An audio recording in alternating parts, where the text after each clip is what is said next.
We're back. I'm John. I'm Joe. It's Popcast Deluxe at youtube.com/Popcast. Like, subscribe, comment, and get frisky. We were talking about Taylor, pop star, an incandescent, just the beacon of achievement. Not everybody is in this part of the atmosphere. There are a lot of aspirants, and I think we have avoided. There are certain aspirants I want to say that maybe we've avoided talking about because maybe we didn't feel like they were quite ready for a full episode. Sure, but we have a segment. There are a couple people who I think, especially in the last 3 weeks, have experienced something of a boost. JoJo Siwa, the dance move. Yeah, right. That's for, everybody listening. Just imagine what I was doing. We'll play the meme. Yeah.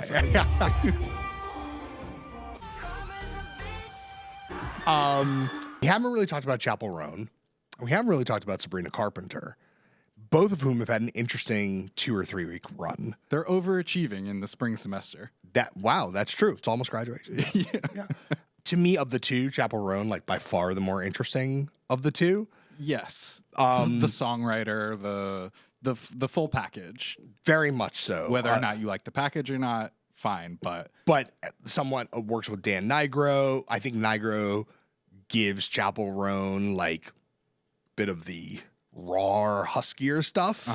As opposed to Olivia. As opposed to Olivia, sorry. Yeah, but she's in the Olivia mold, which is taking a lot from Taylor and the women who came before her, Lorde and Lana and all of the, Halsey, if you want to go, all the sort of Melanie Martinez. This was a little sad. The Alessia Cara I sent you. Remember her so on sad. TMZ?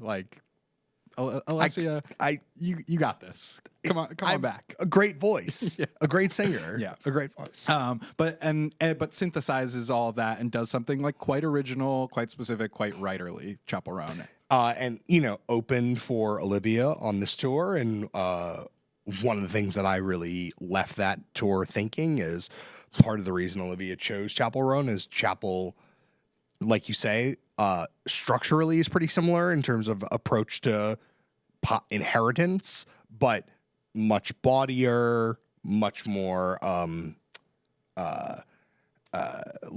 there's a rawness. The thing that we talk about Olivia is really, really good songs, but stitched really tight. Polished rawness. Yes, but Chappell Roan is the opposite in that regard, and I raw felt polish. Yes, but I left that show thinking Chappell Roan was there to say all the things that Olivia couldn't say. She was Obama's translator on Key and Peele, all the things that Olivia can't quite say. Sabrina Carpenter, a pure cipher to me. Say the joke. I said this on Instagram story, and still no one has taken me up on it. How has no one called Sabrina Carpenter Dua Lipa? Look, this is what I'm going to say. Dua should have had Espresso. The A&R, what I'm saying. They dropped the ball. Dropped the ball. This Dua album is coming out. It's a little quiet for whatever those songs are. Yeah, there are songs, I suppose, but yeah. And Espresso it's a Dua Lipa song. And it's a hit. It's we talked about this when it came out. We're does anyone really care about can I just have letters here Dupe Lipa? Can I just can I just have it? Jamie, Pat, Sawyer, can you just give it to me just in the sky? Thank you. I'm just going to assume it's going to be there. But and the first time I heard Espresso, Dua Lipa aside, I was it's the peak of millennial Gen Z lack of enunciation. I was I understood, I think, 0 lyrics in this song, including the song title. Yes, that's actually that's a super good point. It is a great example of a song where the lyrics are colored into a line of the melody. Yeah. Like the melody is good. It's like it's very Swedish in that way. Yes. It's a Max Martin-esque thing. But the lyrics are like I just sort of imagine the lyric like tiny letters in the small part of the melody and big letters and the word, they have no connection whatsoever to the words of the narrative. And then you read the lyrics and I'm like, oh, this is why I didn't know what she was saying, because the lines don't really make any sense. That's that me espresso and also she's saying that she has the effect of espresso on her lover. Is that sure. You also, can't sleep. That's that me espresso.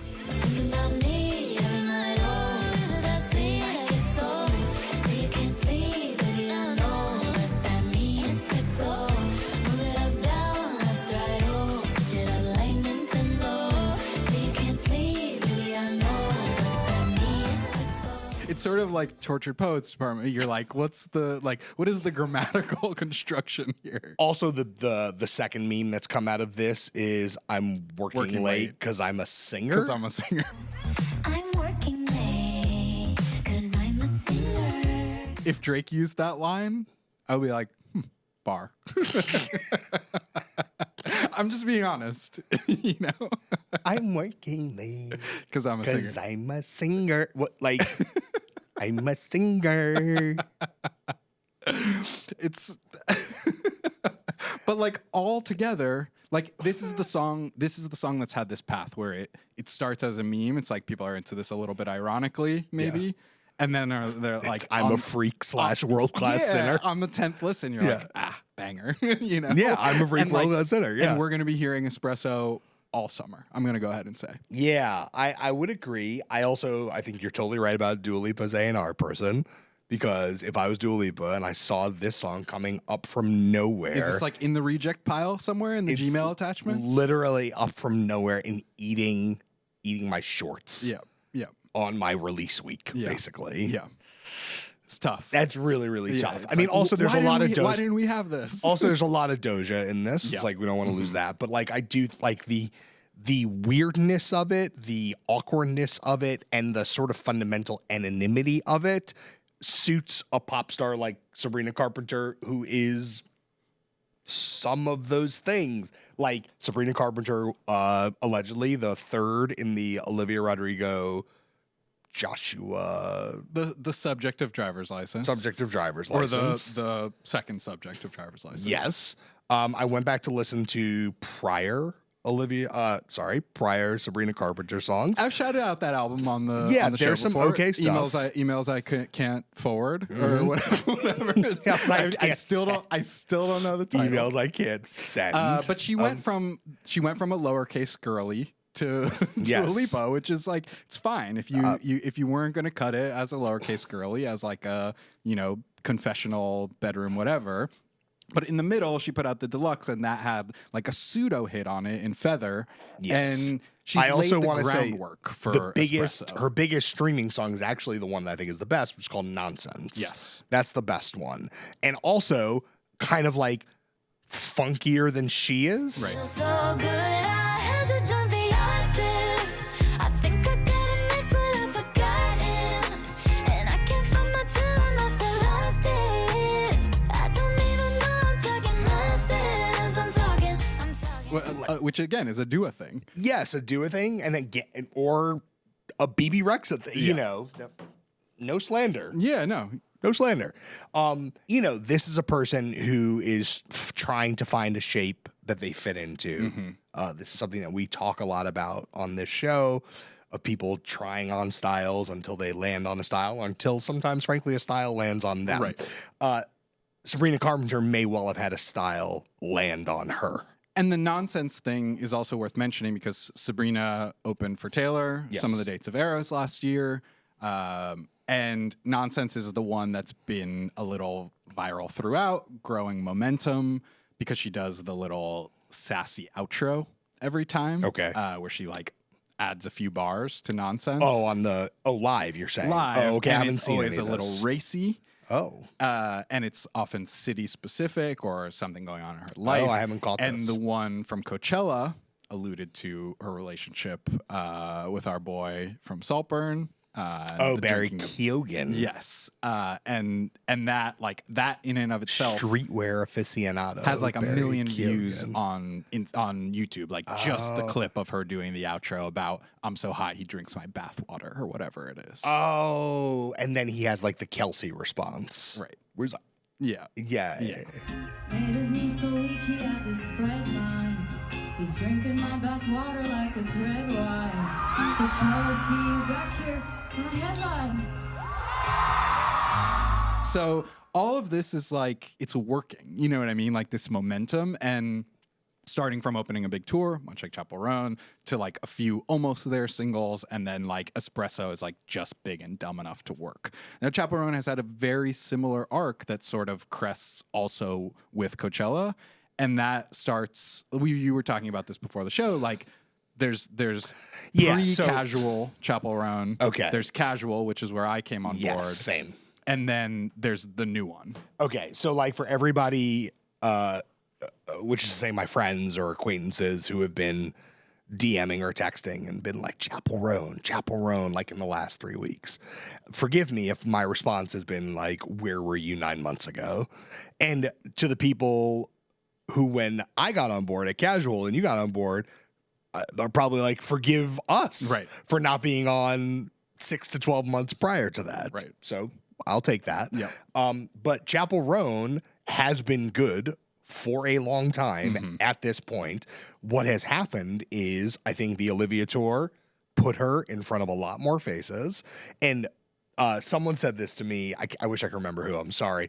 But, maybe it was Elamine, said like people showed up early for the Olivia tour. Wow, to see Chappell Roan. Yeah, or they're just Wanted a good they're spot at the studious. Olivia They're tour. studious. Yeah, right. They're Olivia fans. Yeah, they're good students. Yeah. You know, and they wanted to be there on time. Yeah, and they paid a lot for those tickets. You might as well Might see as the well whole show when you're young and your legs work. I was on the merch line myself, but no, I did see Chappell Roan. But the Olivia tour, tiny desk. Big tiny desk, full drag persona. Yes, so we should say Chappell Roan, I did not know this until this morning, advertises as a drag persona. That's not her name. Sure. This is her persona. Yep. When I've seen her do some interviews where none of the makeup, Right. you know, just wearing, The hair, wearing a baseball it's a little cap. burlesque, the whole thing. Like, Yes, there's it's early Gaga, but not quite as how is it different from early Gaga? It's like the club version instead of like the nightclub version. You know, it's like Yes. it's Le Poisson Rouge instead of the box. Yes, that's a totally good way of putting it. And if you understand those references, congratulations. And it's time for bed. Yes. Yeah, it's someone who was like a really, really good theater performer in high school. Yeah. And that's nothing that's value neutral. That's Nicki, that's Yes. Gaga, that's Cardi B. Yes. Yeah. But there is something like Gaga always seemed interested in testing the outer boundary of performance and kind of like, what if this thing collapses? This feels much more like, what if I add more to it? What if I make it bigger? What if I make it more theatrical? What if I am on stage expressing more feelings? It's more I'm diaristic, extroverted. certainly. Like it's very conversational. It's very specific, casual. We'll play a little bit of it. 2 weeks and your mom invites me to her house in Long Beach. Is it casual now? I know what you tell your friends. It's casual if it's casual now. It's like these are like away message lyrics, you know? Yeah, this is like Notes app. Like, Notes app lyrics. And then she did a smart thing, which is, you know, she puts out the album last year, The Rise and Fall of a Midwestern Princess, and that's gaining its momentum. And then she really takes advantage of this moment by putting out a song which sort of builds on what she's done for the last year or two. I think it's called Good Luck, Babe.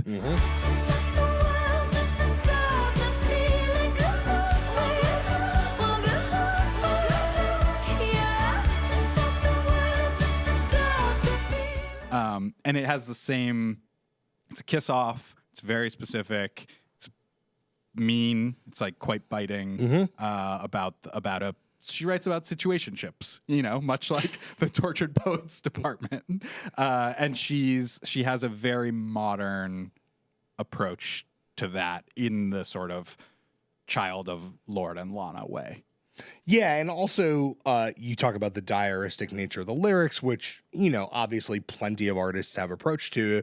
And, one thing that came up on Mailbag was someone asked if Taylor was borrowing from Mitski, Phoebe, Adrian Lenker, Sure.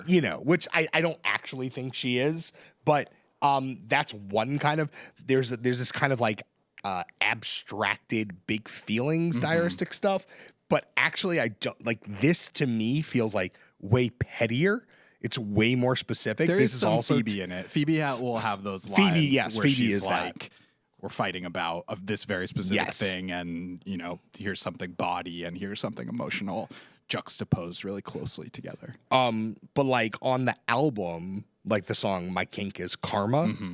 I love the level of detail. I love the pettiness. But I love also the kind of like moral high ground of it. Of Right. just like, it's just really, really excellently written. And it doesn't feel like a song that any other contemporary pop star, A level, B level, C level, could pull off or even maybe would want to pull off. It's funny that you say that because there is an A-level Karma. Yes. Taylor Swift's Of Karma, course, yes. which I think this is more successful than. Yes, there much is a more. C-level Karma. That's the JoJo Siwa song Oh that my I God, I alluded forgot. to I can't believe I walked right into that. Yeah. early on, and this is firmly the B-level Karma, But the best of them. But the best of them. So Yeah. I feel like we should probably We should listen go out to with that. a little bit of Karma. No, of Karma or My Kink Is Karma? My Kink Is Karma, the Chappell Roan Karma. We are not going to play the JoJo Siwa song. like with all due respect to the emerging genre that JoJo Siwa is seeking to pioneer, we're not going to play it. We're going to give JoJo Siwa some time to iron out the details. My kink is watching you write your